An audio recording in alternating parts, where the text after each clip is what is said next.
Can you hear me now? I sound like a telephone commercial, don't I? Can you hear me now? All right, we have a little problem tonight. Gary is sick with bronchitis. Went to the doctor, and he's not contagious, but he's supposed to stay home for a while. And my wife's at trio practice, so she can't play. So we may just skip the singing tonight unless y'all want to do some Christmas carol or a cappella or something. Yeah. Do what? All right. You pick out a song. Okay, Joy to the World. All right. We'll try to find the key low enough, and we'll sing that. Joy to the world, the Lord is come. Let earth receive her King. Let every heart prepare him room, and heaven and nature sing, and heaven and nature sing, and heaven and nature sing. All right, let's do another one. Silent Night. All right. Silent night, holy night, all is calm, all is bright, round yon virgin mother and child. Holy infant, so tender and mild, sleep in heavenly peace.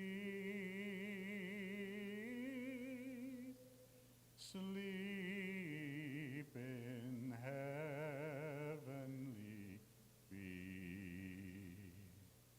All right. That'll do good. All right, tonight, last week we had Wendell do his life story, and I thought, well, maybe it's about time for me to give mine. And my wife was going to give hers. She was going to get back on time, but they changed the rehearsal time on her, so I don't think she's going to be able to make it. But let's have a word of prayer before we get into this, because I want to glorify the Lord and what he's done. All right, Father, we come before you thanking you so much for a plan that you have for our life and how you fit things together. And we remember back to times when sometimes we wondered if you were really there, but on the other side, we looked back and we saw your handprints and your footprints, and you guided us all the way through. And we're so thankful for that you have a plan, that you have a desire to fulfill that plan, and you have the power and the will to do it, and you make it happen.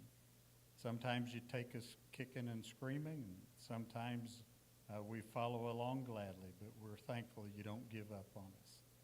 And so we ask these things tonight and pray you just help me to share what I need to share and to glorify you. In Jesus' name I pray. Amen. Most of you knew my mom and dad. Dad was saved in the Army, was in radio school, and his sergeant invited him to church. And he was saved in the church in Georgia somewhere. And I always thought Mom was saved when she was a kid. You never really talked about it. I knew she had a relationship with the Lord, but 2 days before she died, on Christmas Day, we were sitting around, and Sharon said, you need to have everyone share their testimony. And so we went around, we all told when we were saved, and Mom said, well, I was in Wagner, and I thought, hold it, you were married in Wagner. Said I was in a Presbyterian church teaching junior high and high school girls, studying my Sunday school lesson, and I just realized I wasn't a Christian. And so she just bowed her head and invited Christ into her life, studying her Sunday school lesson. And I thought, how awesome.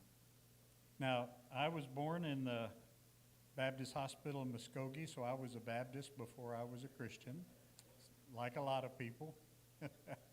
And I didn't live there. We stayed 3 days and moved back to Wagner. And we were out in the country, and the house was so cold, I think the only heat source was a fireplace. So before winter, I was born in July, so winter was closing in, and Mom and Dad moved into town so they could have a warmer place to keep me. And that's where they were helping out with this little Presbyterian church. Somehow they moved over to First Baptist, had a controversy in the church, and they and several others split off and started the Emmanuel Baptist Church there in Wagner. There's still some trees up. I don't know if they're the original trees, but my family had a tree plant. All of the original families had a tree planted in their honor there. The first meeting was in a chicken coop, a chicken barn, and sawdust on the floor because we had to have a meeting to get the property or some legal aspects, so they had to go ahead and meet. But I grew up like you did, 2-week vacation Bible schools, 2-week revivals. One of the funniest things is that when we moved to Tulsa, we went to a church, Sheridan Road Baptist Church, and there was a man leading the music. And I remember my sister and I, and all of us talking, what is going on? Because where we grew up, the pastor's wife did the music. Said, what's wrong with this church? Don't they know the pastor's wife is supposed to do the music? And then we came to find out, no, that's not the way it always is in a church. And so it was awesome. But I remember going down as a little kid, and I didn't know what to say. I was under conviction, and I just said, I want to rededicate my life. And the pastor said, okay, go over there and kneel and pray. So I did.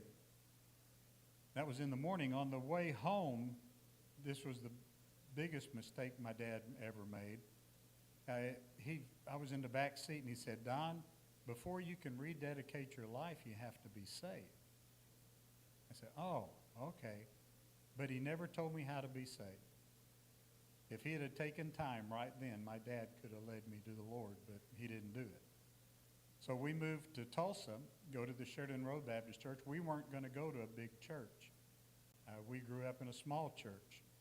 But we got there, and I remember walking in the auditorium for the first time, and they ran 1,000 or so. It was a full auditorium. You had to come early just to get a seat. You know, all the back ones were filled first, of course. But we went in, and a young man came up. His name was John Burton. And he met me, and he shook my hand, and he said, hi, I'm John. Are you a Christian? You know, I never, ever remembered becoming one. I grew up in the church, but I never remembered becoming a Christian, so I said no. And that's the first time I ever realized I wasn't. And a couple of years later, a pastor was preaching on people who went to hell who never planned on going there. And he had a picture of Pilate still washing his hands in hell, saying, you know, I'm innocent, but he's in hell. And all during that sermon, God was talking to me, saying, buddy, that's you. And so during the invitation, I went down front, knelt, and gave my life to Jesus Christ. And I believe that's when he came into my life at that time. I would love to go back and have one of those pews on the front, because it was red, sort of rippled cloth. And the amazing thing about it was all the tear stains. All across it was 3 rows, and every one of them was just stained with tears from people that were being saved. The reason, because we had so many saved, we baptized 200 a year for several years and led the state in baptisms. But that's where I was saved. Went to Falls Creek as a teenager, and that's where God called me to the ministry. I it was strange to me because he didn't call me to preach. He didn't call me to do music. He didn't call me to do youth work or anything like that. He just called me to the ministry. And so I was sort of left deciding, well, what am I going to do? At that point, everything I did was good at was in the area of music. I'd made all-state choir a couple of years in high school, and I thought, well, I'll just go into music. So I was in a choir at Rogers, and the pianist became a friend of mine, and he and I went to OBU and became roommates. So it was nice to have someone you went to high school with to be a roommate with, and we were at OBU together for a couple of years as roommates. Now, our freshman year, God did something very special. He put a group of us together. David wanted to go meet a girl that he met at Glorietta. So we went to WMU dorm, and we were waiting on her, and she was usually late, and this time she was. And he just sat down in the parlor and started playing the piano, and people started gathering around singing. Well, one young girl came in and joined us, and her name was Sharon, countryman. And she started singing with us. Well, Marla came down, and we said, you know, someone said there's a Christian coffee shop. Let's go find it. And so Sharon went with us, and the four of us, there were six of us in the car, and we got in, and we never could find it. And so on the way back, we stopped at A&W Root Beer, and I got Sharon so tickled she spilled her root beer down her dress, and she thought, well, I'll never see him again. But we had a picnic at OBU the next day, and David was with Marla, and Sharon showed up, and we never were really separated from then on. It just sort of the four of us. But we formed an evangelistic team. David played the piano, I led the music, Sharon sang solos, Marla played the guitar and sang. We had a guy named Bill Holt that preached, and a guy named Paul that drove the car. That's basically what he did, was drive the car. We did youth revivals in Texas, Oklahoma, Kansas, and we were always teasing Marla because she was from Great Bend, Kansas. And we said, yeah, that's a little backwoods town. You go into downtown and chickens run across the road. She said, no, they don't. And so we did a revival in her town. As we were driving into Great Bend, a chicken ran across the road. And we never let her live that down. And she keeps saying, well, I don't remember that, but all the rest of us do. My sophomore year, I needed some money, so I became the music and youth minister at Temple Baptist Church. Had a great time when we were there. We did things like when we did a Valentine banquet, it was done to the hilt. We did Arabian Night theme one time, and the poor ladies in the church gave us their sheets, and we dyed them purple and made a big tent in Fellowship Hall. And I mean, we went out and had a great time. Got married after our sophomore year, and you remember back to those days. I made $25 a week, paid $50 a month rent, lived on chicken pot pies, beef pot pies. You get them 10 for $1. And we lived in a two-story house on one side, and David and Marla lived on the other side. So it had two apartments upstairs, and we were together for another 2 years. After college, didn't have any place to go, no job. So I thought, well, we'll just go to seminary. So we moved to Fort Worth, and we're there about a week when a church in Tishomingo called us to be their minister of music and education. And the guy said, there's just one condition. Now, he happened to be on the school board, and he was in charge of hiring teachers, and he needed a music teacher. Said, we would love to have you come if your wife would consent to be the school music teacher for the school. So she had kindergarten through 12th grade, and she'd go back and forth between the schools doing music. But it turned out to be a blessing. We didn't know about it, but Tishomingo was the capital of some Indian tribe. I forget exactly what, Choctaw or something. I don't remember what. But we found out she was teaching in an Indian school, and the government ended up paying all of her school fees. And so our government loans, and that helped us out. And Jeremy was born there. As God speaks, this is sort of the beginning of where God really began to show himself in our favor. We had the best youth ministry they had had in the history of the church. Went to mission trips to Duluth, Minnesota a couple of times. Had a choir, youth choir that had the musicals came out about that time, and Sharon's dad was an electrician, and he made us lights. And so we had lights in the sound system, and the choir had all their outfits, and it was just an incredible time. And one day, I went to the treasurer of the church, and I said, look, my wife's pregnant. She's going to have to quit teaching. I'm going to need a raise. And he just looked at me and said, well, we don't have the money.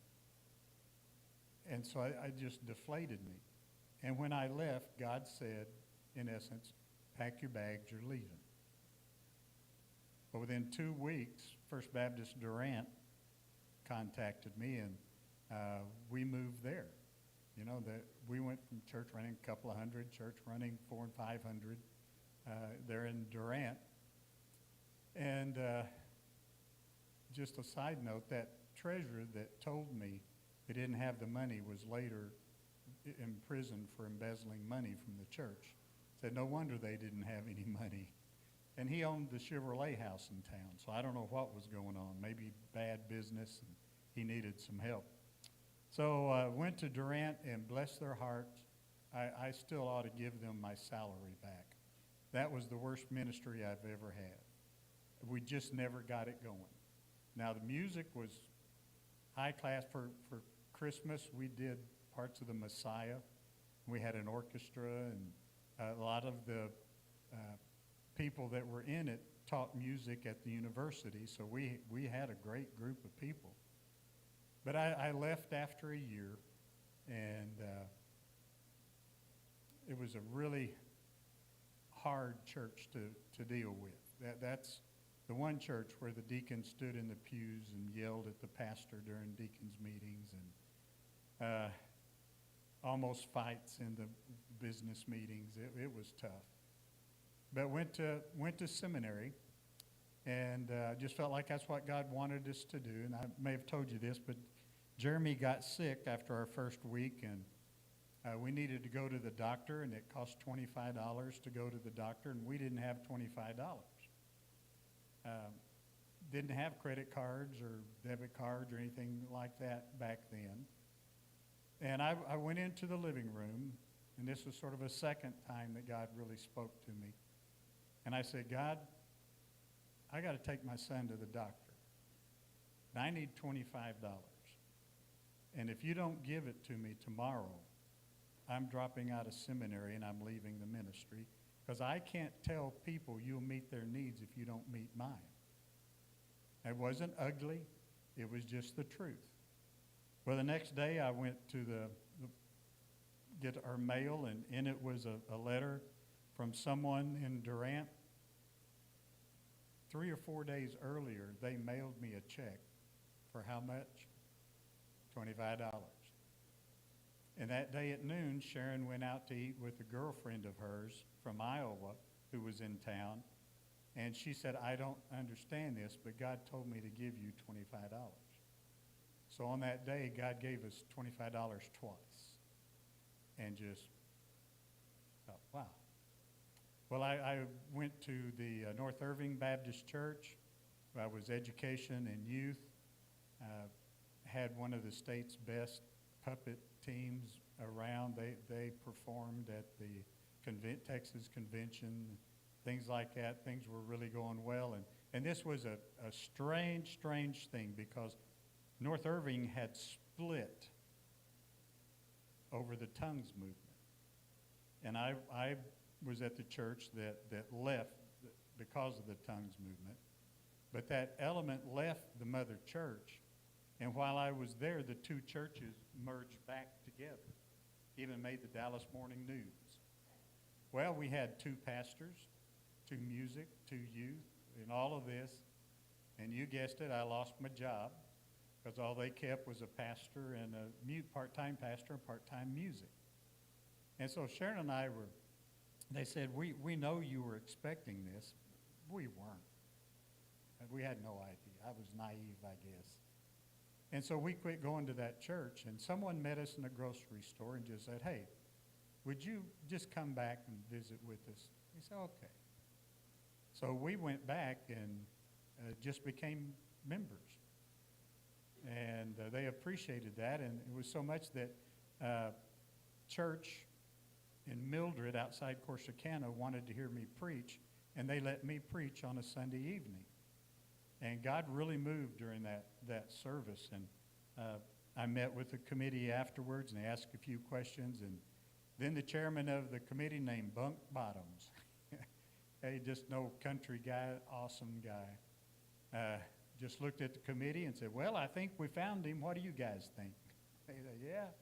So I went to preach in view of a call, and they called me to be their pastor. It was a little church in Mildred where there was the church, 3 houses, and a school, and that was it. It's grown up since then when they opened the lake. But they suffered through 2 years of my being a pastor there, bless their hearts. And we learned how to pastor there. I would drive every day to Fort Worth from Corsicana and back and go to school, and did it for 2 years. One of the guys scared us to death. He was a former truck driver, and when it was his turn to drive, he'd have his Bible on the steering wheel, reading it and driving down the road. And he said, that's not a way I want to die, just while someone's reading the Bible. So Jason was born while we were there. And then when I graduated, I wanted to learn how to be a pastor. And so I went to be an associate pastor and youth minister at a church in Wichita Falls. The music guy found me because he knew my music background. And for about 5 years, I learned how not to do it. And I'm dead serious. The first pastor, I don't know if what was wrong, but don't want to share a whole lot, but he lied to the people, ended up, he got a girl in the church pregnant, divorced his wife, married her, kidnapped his kids, moved to Canada, and his former wife got a detective, and they went up and found them and kidnapped them and brought them back, and he sued for custody, and I had to go to court and testify against him. So it's a big mess. The tragedy is he took his new wife and son into their mobile home and shot both of them with a shotgun, set the house on fire, and shot himself. So that's what I mean. The next pastor, his first day there, I went in, and he said, hey, look up somebody's phone number for me. Well, he had the church directory on his desk. I'm thinking, what? And then he said, I just want to let you know that God's given me this ability that when I really believe I know what the Lord wants, I'm always right. And I go, okay. And so the church grew from 300 to 100. And but God blessed. My goodness, I had a group of men that was a discipleship group. We would do a study. We memorized scripture. And the big thing was, at the end of every meeting, we would say something that we needed to do that week because we wanted to be good husbands and fathers. And then we assigned someone to make sure they did it. And it started out like, I need to clean my garage. The guy called him on Friday, and he still hadn't cleaned his garage. Said, all right, I'll be there 8 o'clock tomorrow morning, and we're going to clean out your garage. You said you would.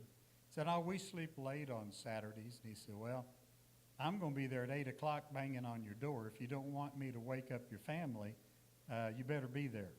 And so they cleaned the garage. And then it got down to a guy said, my wife and I had a fight. She said this, I said that. Being the romanticists that we were, we came up with a plan. We said, we take her to a restaurant, go to this restaurant, go sit in the corner, and here's what you need to say to her. And he came a couple of weeks and still hadn't done it. And finally he got the nerve and did it. And the third week he came back, he was grinning like a possum and said, it worked, you know. And so we got really personal, but we made sure. And I did the same thing, almost the same with the teenagers. We had discipleship, scripture memory. God blessed us. Went on 3 mission trips for 3 years to South Texas. And during all 3 trips, we would do a vacation Bible school and backyard Bible clubs in the morning, just door-to-door witnessing, inviting people to church on that night, and then a revival that night. And all 3 weeks, we had 100 people saved. And it was just fun. And of course, you know me, I always end up somehow saying the wrong thing at the wrong time. We had the kids, gave them cookies and Kool-Aid, and then brought them into the worship service. And right about the time I got up to preach, they started leaving, going to the bathroom. And I said, no, we're not doing this. I said, kids, sit down. We're not going to do that. And then I thought, what if they really have to go? I said, all right, now kids, if you really have to go ahead and go. We just want to slow this down to a trickle. And everyone started laughing. And I turned to my wife and said, what did I say? She said, trickle. And I thought, oh, no. And then one time I preached on the thorn of crowns instead of the crown of thorns. But God blessed anyway. And so our was wanting to get out of that church. And so I started sending out resumes, and no one was interested in me. But God began to do something in my life. I went to Brazil with Jimmy Draper, who was pastor of what was that church in the Dallas area? First Baptist Church. Wasn't Richardson, but I'll think about it in a minute. He went on to be the president of the Sunday School Board, and just a really influential person. And God called us to the ministry while we were there, and we told the people in the last church that someday we're coming back to Brazil and we'll be able to speak to you in Portuguese. And got back, filed with the Foreign Mission Board, and they, in all their wisdom, turned us down. And I was so mad, I had them come tell me why. And they gave me a whole list of things, and I wrote every one of them down on a piece of paper. And I remember going to a counselor, because we got some help from the association for counseling. And I laid it on the counselor's desk, and I said, look, they said I have all these problems. I don't agree with half of them. But straighten me out. Those were my words. And bless his heart, he tried. He did. One of them was communication in marriage. Sharon was very submissive, too submissive. That's what her mom did. Just whatever Dad said, that's what they did. And she learned through all of this that she had a voice, and she hadn't stopped talking since. I tell them that guy ruined my marriage. I had a really good marriage till then because she didn't talk back. But it turned out for the better, and it ended up that we were leading conferences in communication in marriage. And so he called me one day, Jimmy Draper did, and said, look, I'm so angry I wrote the Foreign Mission Board and gave them an epistle how mad I am that they turned you down. Put my name on your resume. I'll support you. And I thought, who am I? I'm a nobody that someone like that would let me put their name on the resume. Well, that was the first step. The second step, I went to a camp to hear a guy named Calvin Miller that was an author and a pastor, and he went to OBU, and I met him at the break and just said, hey, we went to OBU too and just wanted to come hear you. That's all we ever said to him. And when it was over, Sharon and I walking out the door, and I heard the door slam behind us, and I looked, and it was him, and he caught up with us. He said, hey, what's going on in your life? I said, absolutely nothing. I'm in a dying church. I was turned down by the Foreign Mission Board, and nobody wants me. Nothing is going on. He said, well, man, something's going on, because ever since you walked in the room, God told me that he was doing something very special in your life. And so he put his arms around us, and he just prayed for us. And it was one of those moments where you were in the presence of the Lord, and you couldn't talk. And we both got in the car, and we're driving down the dirt road, and the first word out of my mouth was, wow. We felt the Lord. So the Lord was up to something.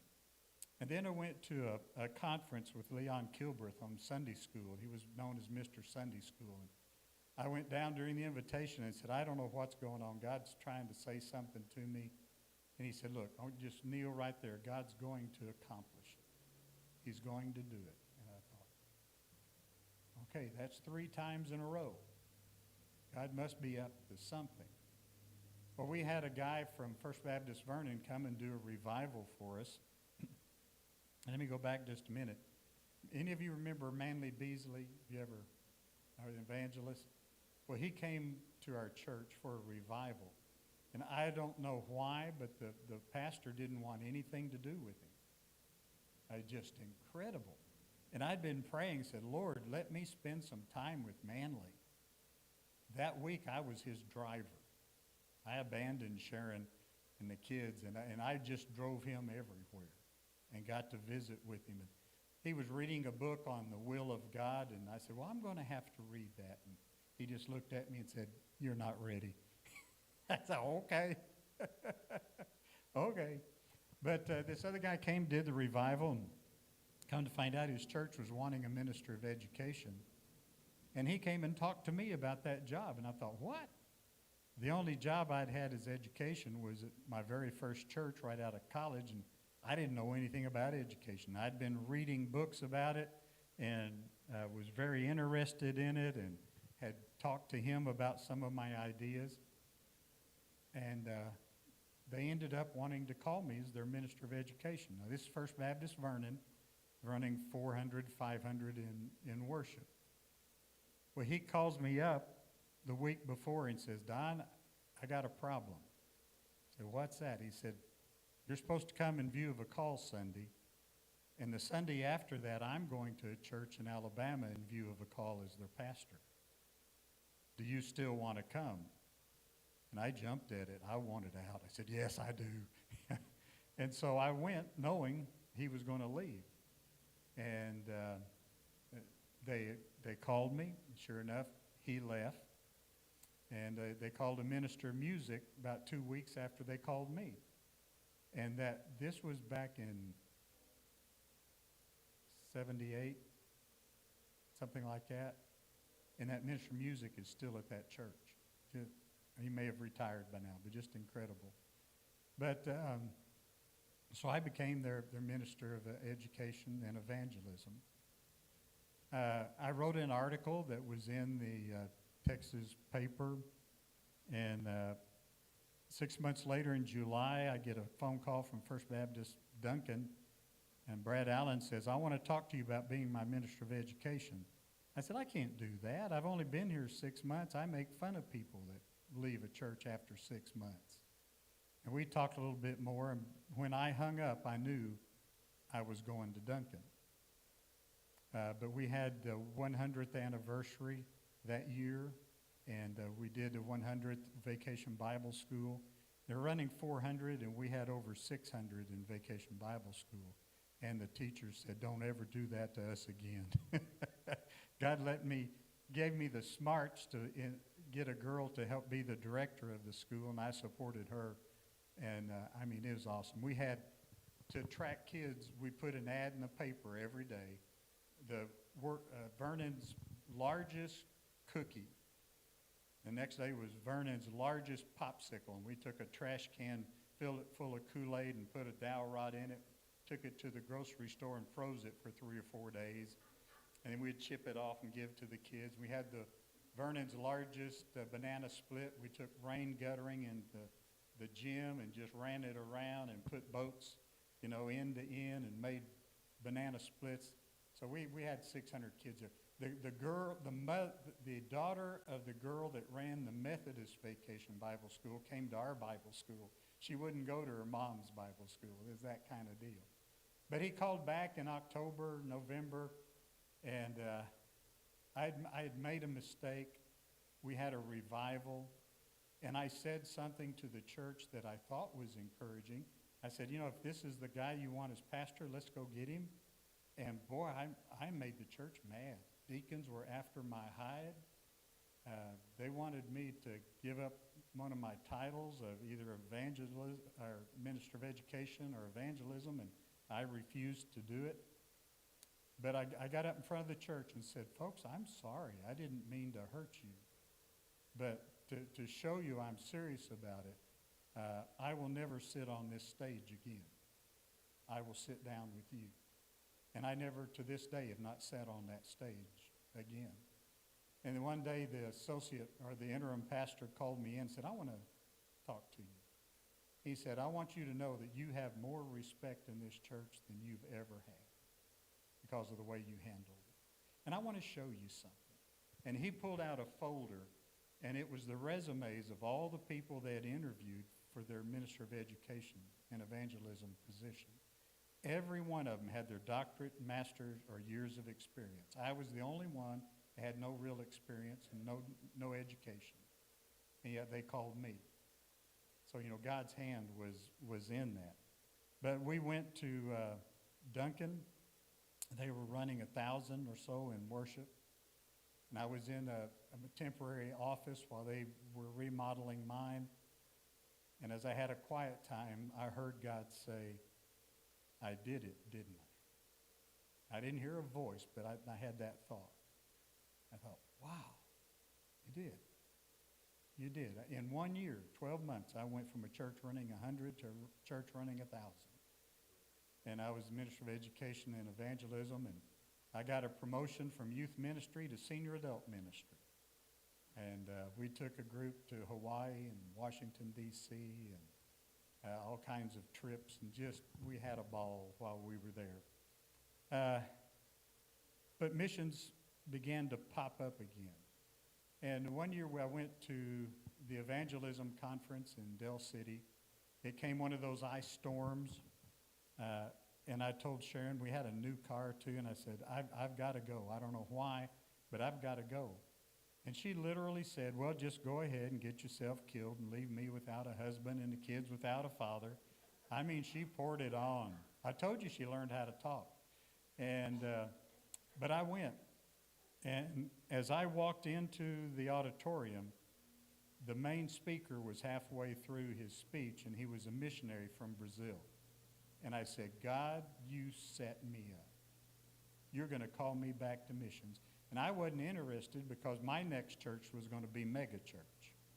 We had done so well in Duncan, and I thought, no. And he finished, and God didn't call me. I go, oh, thank you.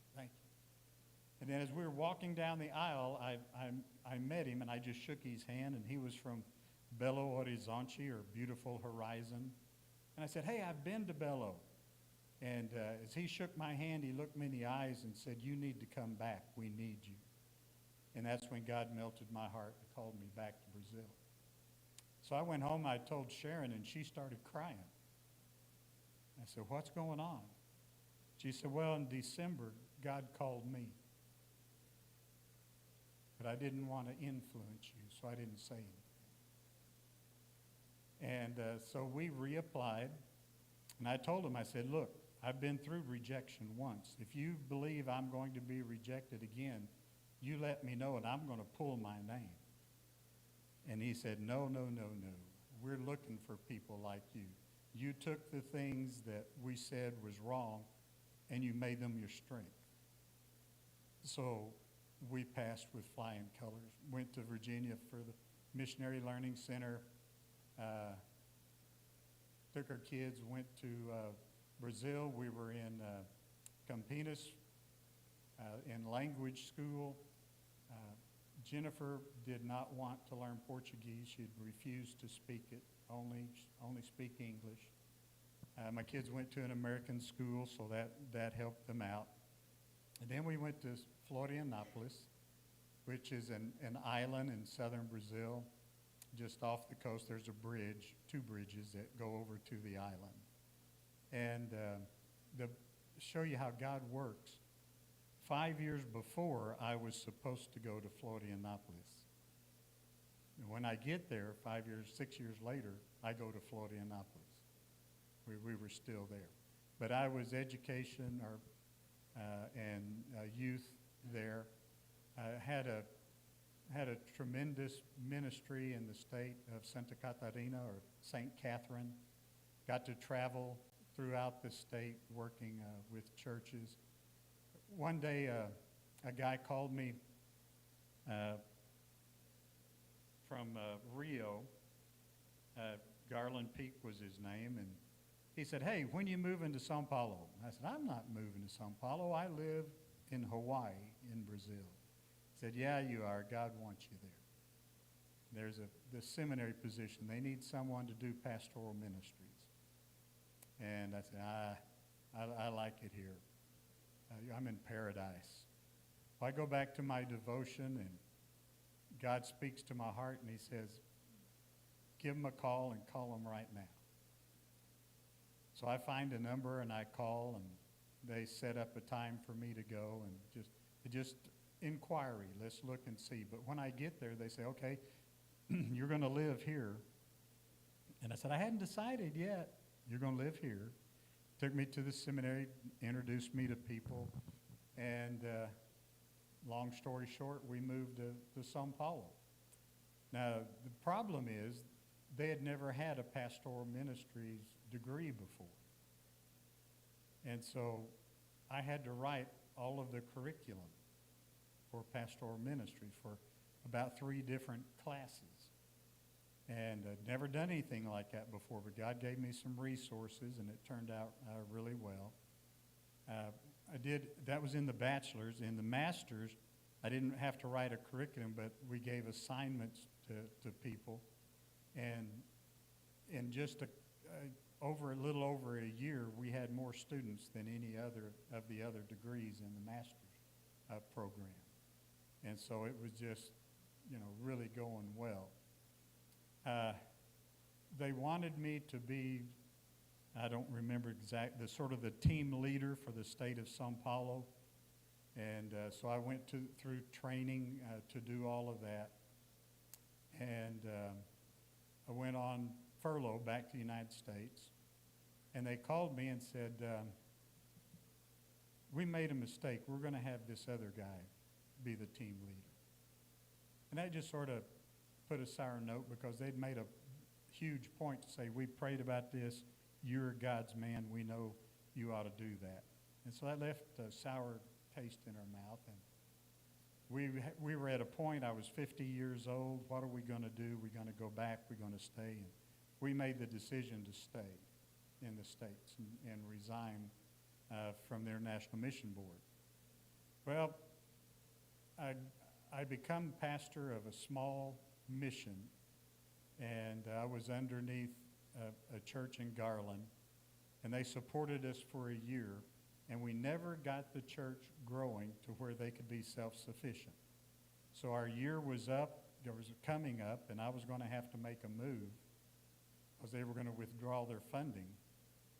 And a lady shows up one day and just listened. I'm talking to her, and I said, "Where are you from?" And she says, "Oh, I'm in Dallas. My husband's playing golf down here, and I didn't want to play golf, so I just thought I'd come to church."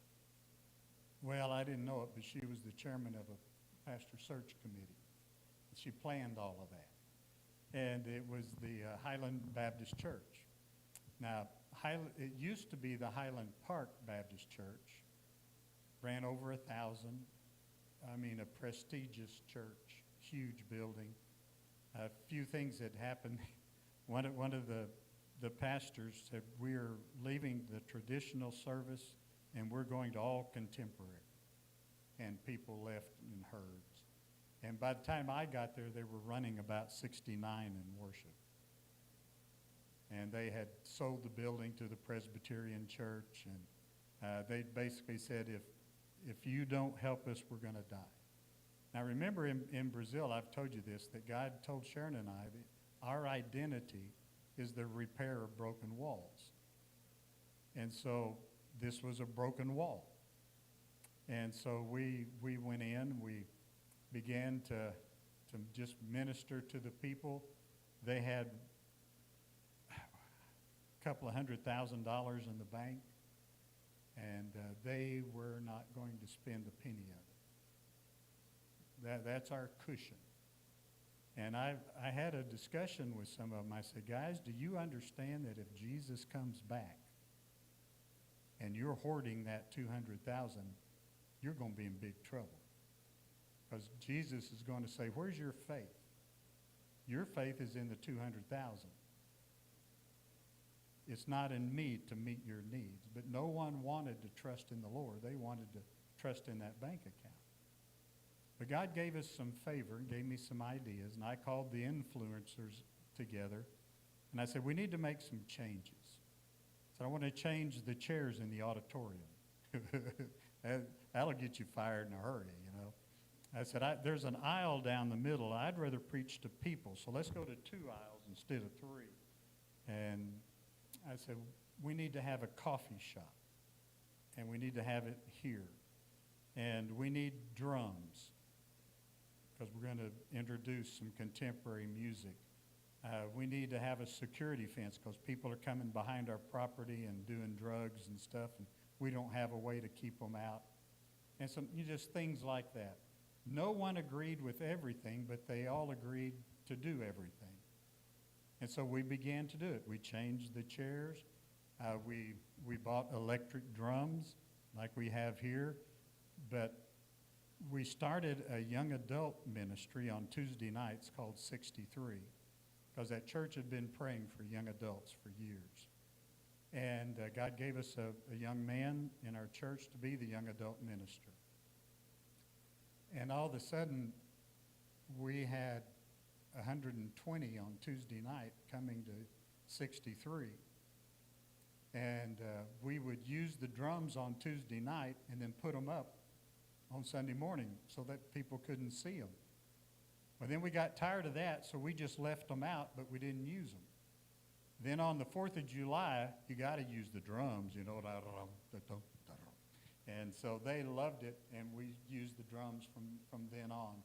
The senior adults didn't want a coffee shop, didn't need it. We got it built. It was so beautiful.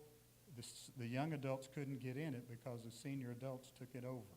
They always got to church before the young adults, and they just took it over. And the security fence we got put up and so on. So long story short, God began to bless, and we were running 120 in worship. And we had some guys come in from Dallas Theological Seminary, and really strong guys in the Lord. But a group of them decided I couldn't preach, so they went to the deacons. And one of them was the leader that led the young adult ministry. And so they submarined me. And what the proposal they made was, you can still be pastor, but we're going to choose who preaches on Sunday. And I thought, no, we're not doing that. You know, God called me here. But then I got thinking, and I may have made a mistake in this. But I thought, you know, if I stay, all the young adults are going to leave. And they worked so hard to get them. So I just said, I want out. And they gave us a time period and then decided, no, you can't come back.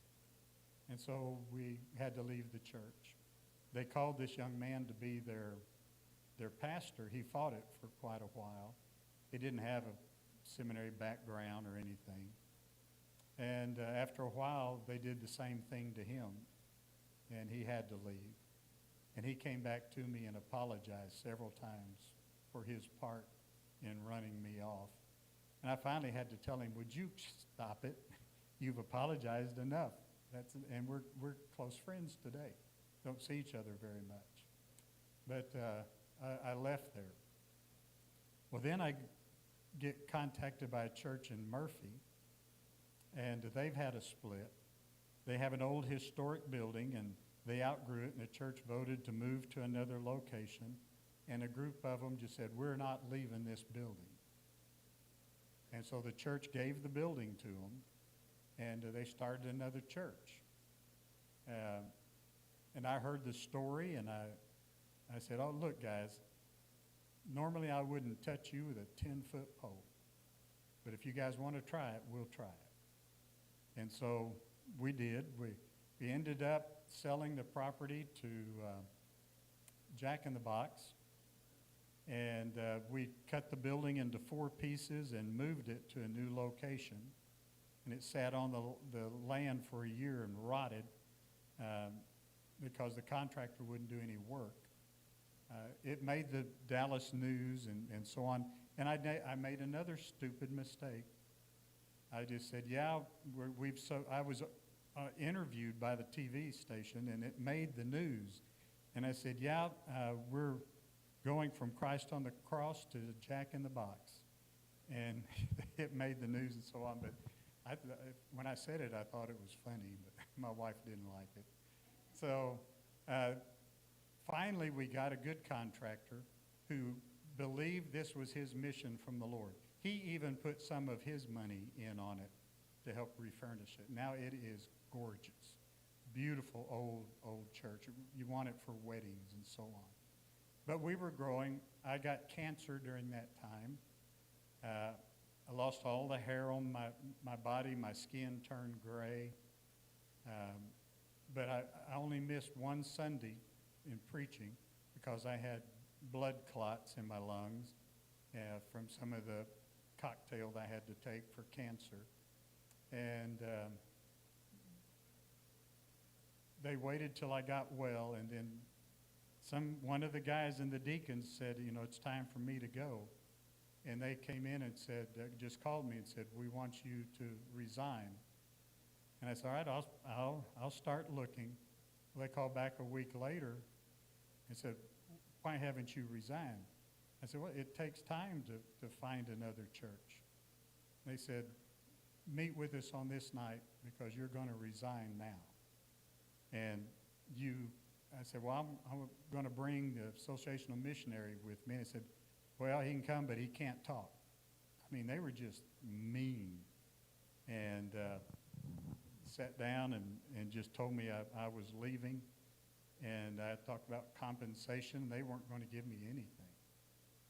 And I went out and talked with the guy and came back in, and I got them to give me 2 months. They didn't want to, but they gave me 2 months severance. And I was the 3rd pastor in a row they had fired. So, when I told you I wouldn't touch you with a 10-foot pole, I should have maybe stayed that way. But God, there was the church in town, our time's up, called me anyway, called me over and said, why don't you come work in our missions area? We can't pay you anything, but we can give you a staff position. And so I did. One day I get a phone call. I was a chaplain with the Victim Relief Ministries. And they called me and said, we've just had a fertilizer explosion in West Texas, and we need you there in the morning. So I go to sleep, and during the night I have this dream that I'm driving on the outskirts going into town, and I get a phone call from a church that wants me to be their pastor. I thought, wow, that's a wild dream. So I go to West. They give me an assignment. I'm driving into town, and my phone rings. First Baptist Church, Seagoville. We'd like to talk to you about coming to be our pastor. I thought, oh, my goodness. Hell, it worked. And God really blessed during that time. God let me be with the families of the people that had died when they had to describe tattoos and piercings and so on, and just the deep, deep pain. At that time, it hadn't been confirmed that they had died. They're still trying to identify bodies. And then when they called them in to tell them officially that their loved one had died, they let me stay in with the families as well. And so I got to minister to the families at that time. Short time later, I was moving out of our house. Refrigerator fell on me, broke my back. The guy did the x-ray, said, man, I've seen people with less damage that are paralyzed from the waist down. God's got you covered. And so I still have problems with my back to this day. Then sometime later, I had my heart attack. I go to Seagoville, and they call me. When I was in the hospital with a broken back, the search committee came to look at me and see what kind of damaged goods they were going to get if they called me as pastor. But we were there for 9 years, stayed there for their 100th anniversary, retired. While I was there, God spoke to me about being used in the city, and I went from a full-time pastor to a part-time pastor, and I worked for the city in the area of the Economic Development Corporation. So my job was to bring businesses into town. And I just heard the other day Chick-fil-A came in and a car wash. A lot of things I worked on are finally coming into the city. So it's fun to see that. But I wanted to retire earlier, but I wanted to stay for the 100th anniversary. Got through that, then we resigned, came here to take care of Mom, you know, all of that. She passes away 6 months later. So the one thing I learned through my life is that God speaks. I grew up saying, if you want to hear God, just read the Bible. But there were so many other things, like who should I marry? Should I take this church? The Bible didn't speak to. But God, I learned to hear the voice of God. And that's been the one thing I've really, really learned. I'm not real good at it, but I'm a lot better than I used to be. And I thank the Lord for that. And, you know, recently the biggest thing in my life has been God sent me to a conference in California on healing. I went to Brazil, and the whole purpose was to pray for people to be healed. And in that atmosphere, Sharon and I got to pray for 15 to 30 people, 15 each or so, that we prayed for, and we saw them healed right in front of us. Saw a blind lady get her sight. Saw a lady get out of her wheelchair and run across the stage. Things like that. So I'm learning, it's still a process, on how to pray for people. I've learned that I have nothing to do with it. All I do is pray. God decides who he heals and who he doesn't heal. And the biggest heartbreak is when you're praying for someone you really want healed, and it's not God's will. And that's a tough one. It really is. All right, well, thanks for putting up with me. That's sort of my testimony, my journey of where God has led me to this point. Larry, Mom is in hospice. They're looking for a home, a hospice home, where she's going to be. He told me she might have 2 weeks to 30 days. We just continue to pray for them. Gary has bronchitis. He got his medicine. He said, I'll see you Sunday, so he ought to be okay by Sunday. Someone else?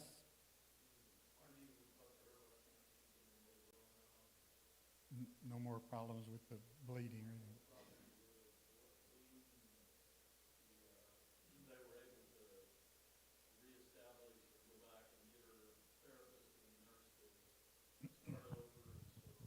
Right.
you.